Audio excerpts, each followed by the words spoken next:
En este programa, descenderemos en una cueva para conocer cómo evolucionó el teocintle hasta convertirse en maíz, uno de los granos de mayor consumo en el mundo. Hablaremos de técnicas agronómicas que ofrecen mejores cosechas y cuidan el medio ambiente. Y conoceremos el banco de germoplasma más grande de América Latina.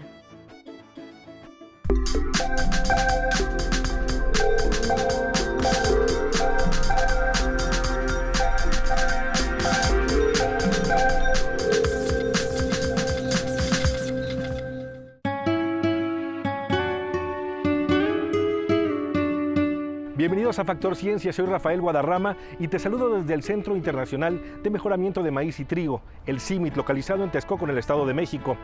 El CIMMYT en su tipo es el centro de investigación más importante y sus trabajos impactan en más de 50 países del mundo en desarrollo. El objetivo del CIMMYT es sumamente noble ya que busca mejorar la productividad agrícola, pero sobre todo atender el problema de la desnutrición. Hoy vamos a hablar sobre el maíz, una aportación de los antiguos mexicanos y que se ha extendido prácticamente a todo el mundo. Esto es Factor Ciencia. Comenzamos. El suelo de nuestro país ha sido testigo del surgimiento del maíz, una planta que es base de la alimentación mundial. El papel de los científicos ha sido clave para desentrañar su historia y su evolución.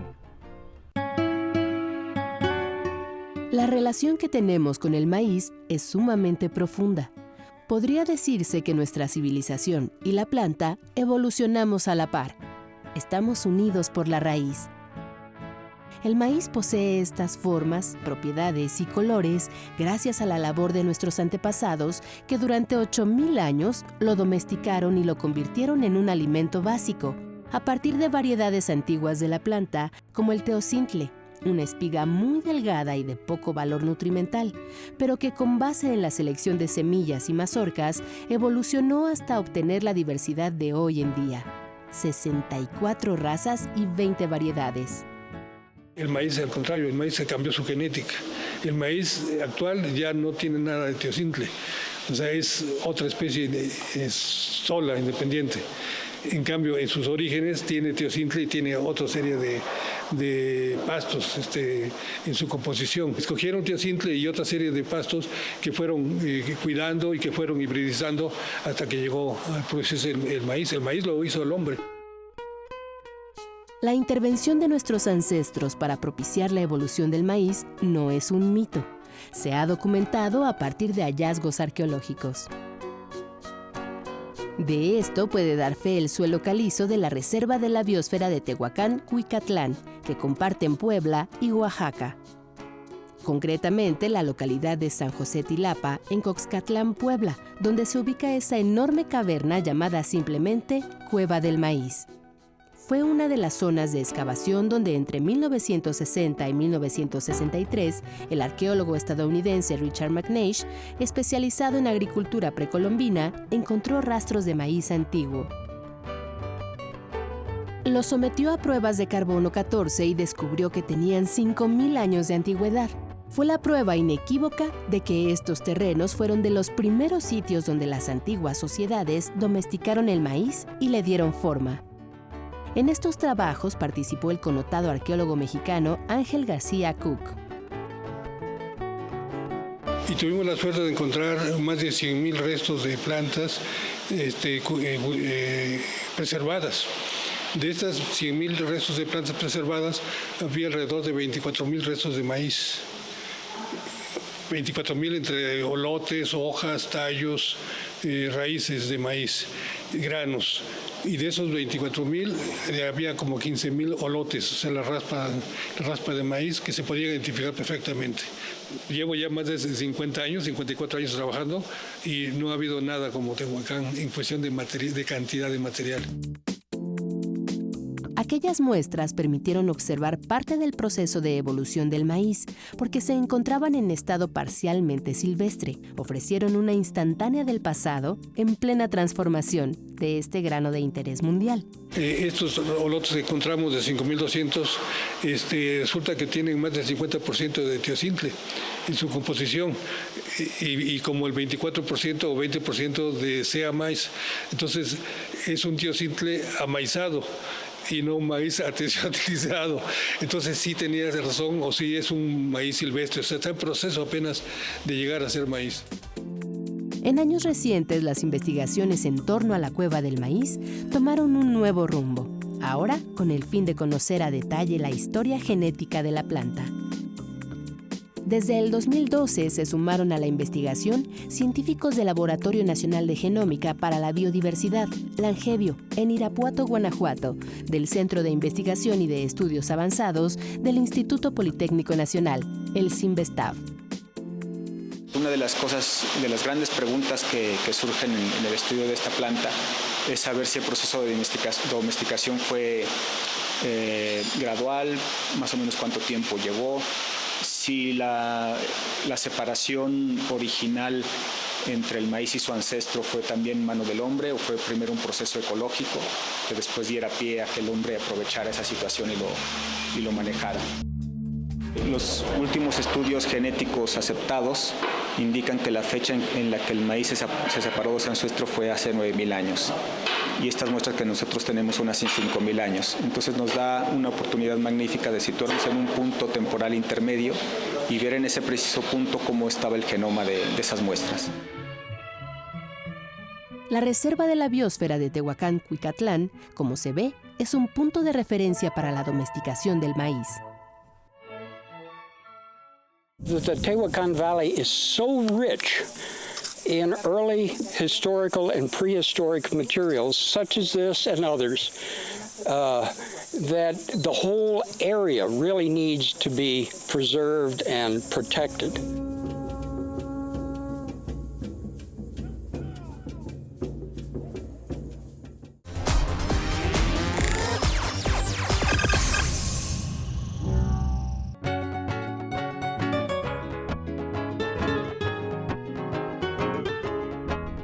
Para que un cultivo sea exitoso es importante conocer las características de las plantas. En esto han abonado muchísimo los productores tradicionales. El maíz es parte sustancial de nuestra dieta. Aporta 10% de la proteína que requerimos. Es rico en calcio y almidones. Es una planta noble. Su evolución ha permitido disponer de variedades que son sumamente versátiles. Esta es la razón por la que, junto con el arroz y el trigo, es uno de los granos básicos de la alimentación mundial. Crece en suelos diversos y en alturas que van desde el nivel del mar hasta elevaciones de 3.400 metros. Como en Santa Ana Tlacotenco, en Milpa Alta, en la Ciudad de México.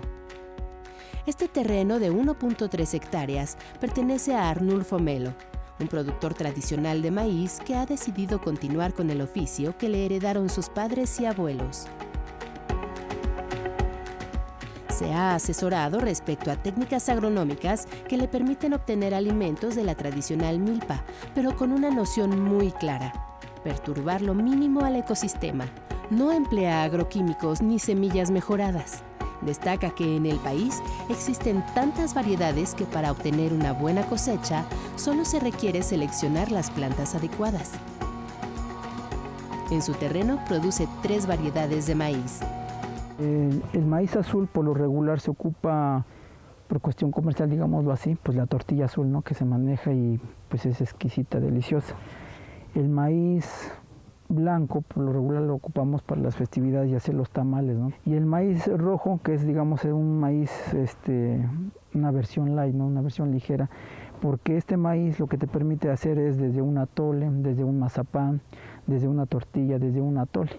Entonces, los maíces que aquí tenemos en esta región, pues nos sirven para sustentar nuestras necesidades que tenemos. Las combina con frijol, haba, calabaza y chilacayote. Procura rotar los cultivos y descansar en cada ciclo algunas zonas del terreno. También permite el crecimiento de ciertas flores aromáticas, algunas de uso medicinal. Tenemos el acahual, ¿no? Aquí está el acahual, la perilla, ¿sí? El nabo blanco, el nabo azul, que el nabo amarillo es la semilla que le dan de comer en la central que encuentran, es la semilla para los pájaros, ¿no? También dentro de la milpa lo que encontramos aquí son los quelites, ¿no? Quelites, los quentoniles y los chivitos. Los chivitos, digamos, es un equivalente a las espinacas. Debido a que su huerto es temporal, también ha identificado cómo distribuir la hortaliza para facilitar el aprovechamiento de la humedad en el suelo. Todo esto le ha permitido tener una producción de entre 2 y 3 toneladas de maíz al año. Arnulfo dice que hay otras especies que pueden coexistir en armonía con este lugar. Por ejemplo, serpientes que mantienen al margen a roedores que pueden dañar los sembradíos. También cuenta con una pequeña población de sapos para los que ha creado un estanque. Cuando tú creas un ambiente sano, o sea, la misma naturaleza igual se va acercando a ti y te va dando opciones, ¿no? Por ejemplo, esta que te digo de los sapos, dije, pues yo nunca pensé, dirías aquí sapos, no, pues sí hay. Arnulfo piensa que el país debe aprovechar de manera más eficiente las cualidades de las variedades nacionales de maíz. Considera que sería un elemento que contribuiría a obtener mejores resultados sin recurrir a tantos agroquímicos. En otras regiones está el maíz palomero, ¿no? El maíz pozolero. Creo que hay diferentes formas. La cuestión es finalmente darle la información al campesino, al productor, para que pueda precisamente vivir de estos alimentos que sean sanos, ¿no? Y que no los hagan dependientes.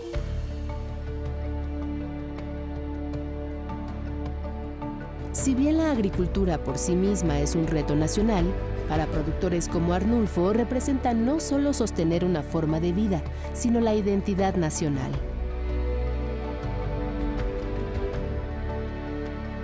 Pues ahorita con todos estos acontecimientos de cambio climático, la contaminación, enfermedades, una serie de situaciones que estamos viviendo, la misma tecnología, pues el tener esto, pues la verdad es un tesoro, ¿no? Es un tesoro que me heredaron, ¿sí? Que a nuestros abuelos les costó quién sabe cuántos miles de años domesticar y llegar a esto, y que año con año pues se sigue renovando, ¿no? Pero esto te da identidad, ¿no? Que te permite decir pues, un origen, ¿no? ¿Qué tienes, ¿no? ¿Cuál sería tu valor agregado?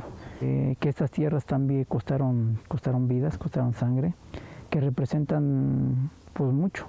Representan alimentación, representan espacio, representan servicios ambientales, se presentan salud y también representa conocimiento.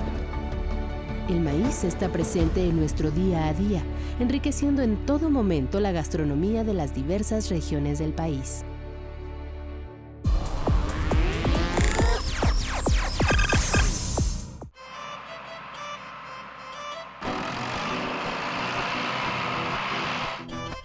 Este tractor que avanza a través de los campos de experimentación del CIMIT está removiendo el rastrojo que resultó de la última cosecha.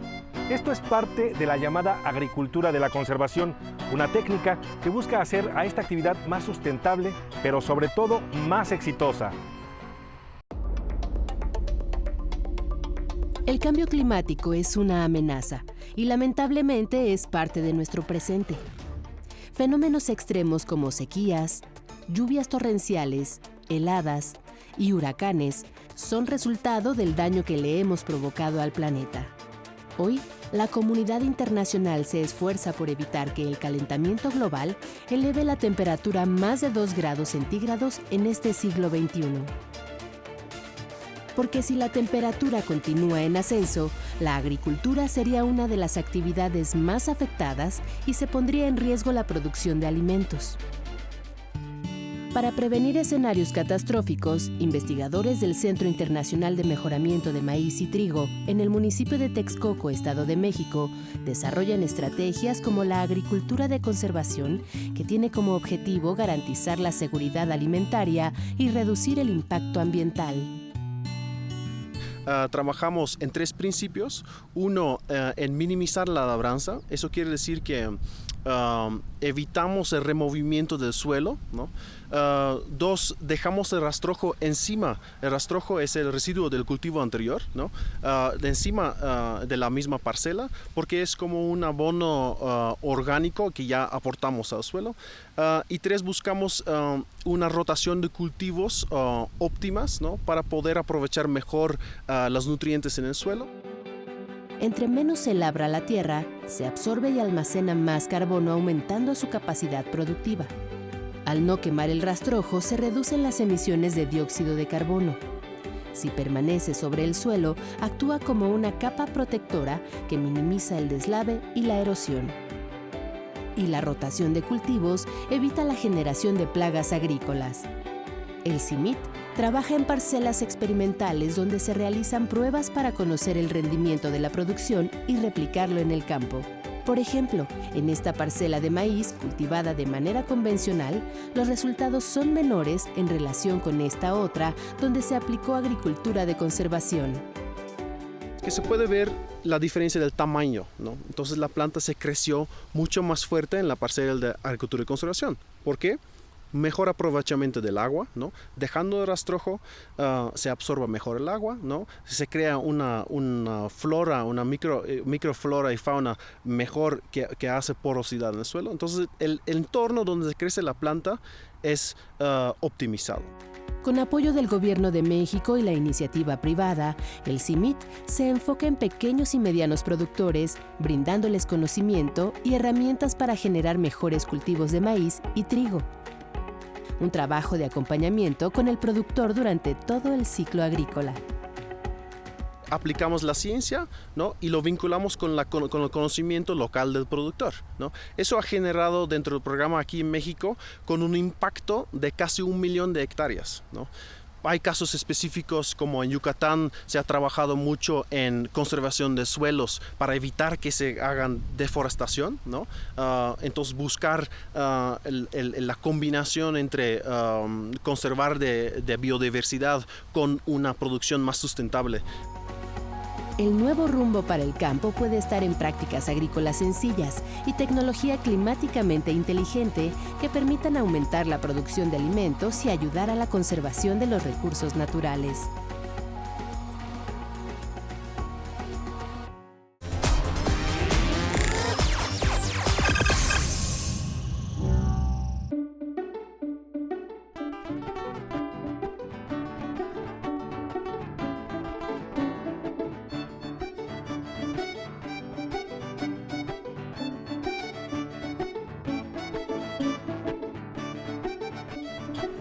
Bueno, pues ahora nos encontramos en el banco de germoplasma del CIMIT, que es una especie de búnker que además es muy frío. Sí, estamos a 0 grados. ¡Wow! De verdad. Bueno, para platicar sobre este lugar nos acompaña Paulina González. Háblanos un poquito sobre el banco de germoplasma, pues es prácticamente una especie de museo vivo. ¿Cuántas muestras tienen aquí? Bueno, tenemos en el banco más de 30,000 muestras de maíz, de diferentes tipos de maíces, y más de 150,000 muestras de trigo. Muy bien. Estas muestras, por ejemplo, ¿de dónde provienen? ¿Son del continente? ¿Son de diversos países? Sí, pues como sabemos, el centro de origen del maíz es México, pero nuestro objetivo es conservar la diversidad de todo el mundo y tenemos muestras de todos los países, tanto de maíz como de trigo, y los ancestros de ambos cultivos. Muy bien. Oye, ¿cuál es el espíritu de un banco de germoplasma? ¿Para qué sirve? Bueno, el objetivo del banco es principalmente conservar la diversidad genética, tener disponibles y vivas todas estas muestras de maíces criollos para beneficio de la humanidad. Entonces, en algunos casos de pérdida de algunas razas o que se dejen de sembrar estos maíces para siembra de híbridos, por ejemplo, se puede dar que se pierdan algunas razas, perdemos diversidad, pero nosotros aquí los tenemos conservados para poderlos regresar a su origen natural. Muy bien. Oye, ¿y por qué se tiene que mantener a estas condiciones de temperatura? Bueno, el secreto de la conservación está en 2 factores muy importantes para la semilla. El primero es la humedad del grano, que es lo que nos permite alargar su tiempo de vida junto con la temperatura, que en este caso a 0 grados, podemos mantener nuestras muestras vivas por más de 25 años. Tenemos un duplicado abajo idéntico a este, de 1,5 kilos adicional para maíz. por ejemplo, que está a menos 18 grados, entonces ese puede permanecer vivo por más de 50 años. Bueno, pues muy interesante el trabajo que se realiza aquí en el Banco de Germoplasma. Continuamos en Factor Ciencia.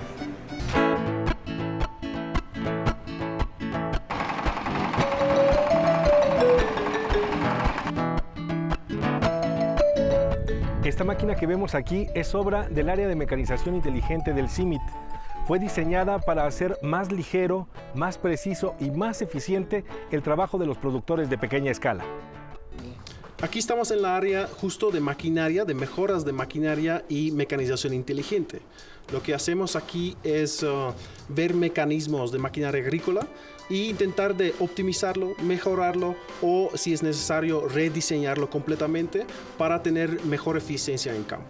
Nosotros lo llamamos el concepto multiuso, multicultivo, ¿no? Una máquina que pueda hacer diferentes actividades, fertilizar, sembrar, etc. Y una máquina que pueda agarrar diferentes cultivos, ¿no?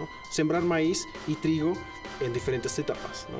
Entonces eso lo hace una máquina muy flexible, ¿no? Por general las máquinas convencionales tienen un uso, ¿no? Una sembradora de maíz, ¿no? Que solo siembra, ¿no? Tradicionalmente, si un productor trabaja con la COA, estamos sembrando a mano y toma 4 o 5 personas trabajando un día entero, ¿no? Nosotros desarrollamos una maquinita, una herramienta que fertiliza al mismo tiempo. Entonces ahorramos de tener que regresar para fertilizar. Un ahorro de 4 jornadas, por ejemplo, ¿no? En tracción animal vamos viendo cómo podemos utilizar tractores de baja potencia, ¿no? que utilizan muy poco combustible en vez de un animal de tracción, ¿no? Un animal de tracción tiene su propia voluntad muchas veces, ¿no? Y tienes que darle de comer todo el año, ¿no? Mientras que unos tractorcitos pequeños solo lo echas el combustible necesario, ¿no? Para cuando utilizas el tractorcito, ¿no? Entonces ahí vamos viendo cómo mejoramos la eficiencia energética, ¿no? Y cómo podemos aumentar la productividad en campo, aunque sea a pequeña escala. Entonces un primer prototipo que hemos trabajado mucho tiempo es una máquina multiuso multicultivo para un tractor de 2 ruedas. Esta máquina facilita la siembra de trigo, de garbanzo, de frijol y de maíz, ¿no? En 2 o 3 hileras en el surco. Además facilita la reformación de la cama. No es rehacer la cama, ¿no? Pero simplemente remarcar los fondos para aportar bien al surco.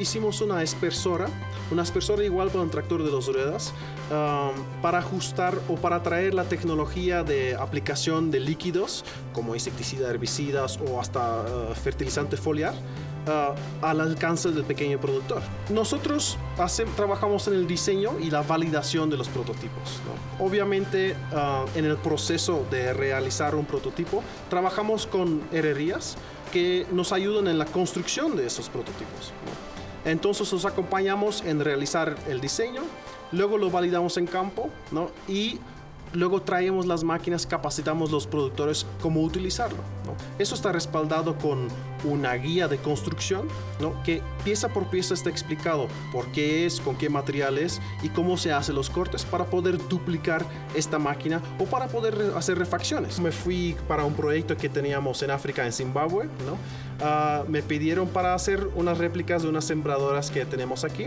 y justo me llevé mi guía de construcción, fuimos allá y en 2 semanas hicimos con un herrero local, con los materiales que encontramos allá, una réplica de esta sembradora, ¿no? Entonces es algo, yo mismo lo he probado, lo he comprobado que funciona, ¿no? Y es un punto importante para nosotros, para que sea entendible y factible de realizar, ¿no?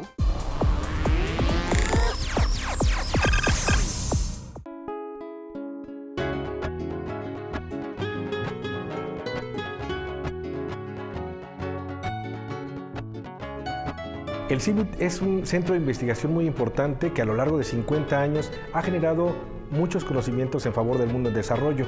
Para mantener viva esta memoria y por supuesto destacar la labor de este centro, pues se ha creado un museo. Y bueno, para hablar de ello nos acompaña José Juan Caballero. Muchas gracias por estar con nosotros. Y bueno, platícanos un poco qué es lo que podemos ver en este museo. Muy bien, bueno, en primer lugar, bienvenido, Rafael. Gracias a Canal 11 por esta entrevista. Pues vamos a platicar acerca del museo. El museo se generó a partir de su 50 aniversario que cumplió CIMIT el año pasado, en el 2016. Muy bien. paso a paso, ¿qué es lo que podemos ir encontrando pues, en este espacio que se ha creado para reconocer este trabajo? Paso a paso, por lo que podemos ver es, en primer lugar, las columnas donde se representa el crecimiento de la población. Está representado por dos cultivos, que es el maíz y el trigo, y donde se va, de alguna manera, a través del tiempo, viendo cómo va creciendo la población a través de los años. En algún momento podemos pasar a ver la estimación que se ha hecho en cuanto al crecimiento de los países en vías de desarrollo versus los países en desarrollo. Muy bien. Después ya ingresamos concretamente a la sala y ahí pues nos reciben pues las dos variedades que dan vida y sentido a este centro de investigación. Sí, ahí tenemos dos réplicas de las plantas de maíz y de trigo. Son réplicas artísticas las cuales representan estos dos cultivos.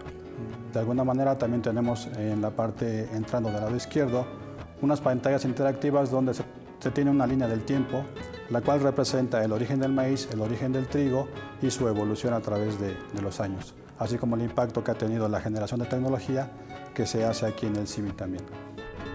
En este museo hay una sección específica para destacar el trabajo del doctor Norman Burlock. Platícanos un poquito de qué se trata. Sí, el doctor Norman Burlock, a través de su investigación en variedades mejoradas de trigo, pues incrementa la producción de esta semilla, ¿no? Lo cual hace un envío en algún momento a los países de la India y Pakistán para que la gente no muera de hambre. Y por lo tanto gana el premio Nobel de la Paz en 1970. Muy bien. Oye, es importante destacar esta parte. El CIMIT es en realidad un centro de investigación que tiene un gran sentido de cooperación internacional, es decir, generan conocimiento pues, para compartirlo. Sí, en realidad son bienes públicos, lo cual todo el conocimiento que se genera está de libre acceso. Incluso en nuestras páginas que tenemos en el sistema, si ustedes entran a las páginas web, van a encontrar publicaciones que se pueden descargar en texto completo de la investigación que se hace aquí en el centro. Muy bien, pero incluso las mismas variedades, o sea, no se venden, pues se otorgan directamente a comunidades que las necesitan. Sí, ese es un proceso que se hace ya a través de un programa de semillas, en el cual se hace una solicitud y entonces ya en base a los diferentes climas, tipos de suelo, se hace como el envío de la semilla a los pequeños productores. ¿Solamente los visitantes al centro pueden acceder a este museo o se pueden organizar también visitas especiales? Bueno, es un museo institucional, sin embargo, sí está abierto al público, siempre y cuando se haga una solicitud para tener una visita. Muy bien, bueno pues José Juan Caballero, muchísimas gracias por platicar con nosotros. Continuamos.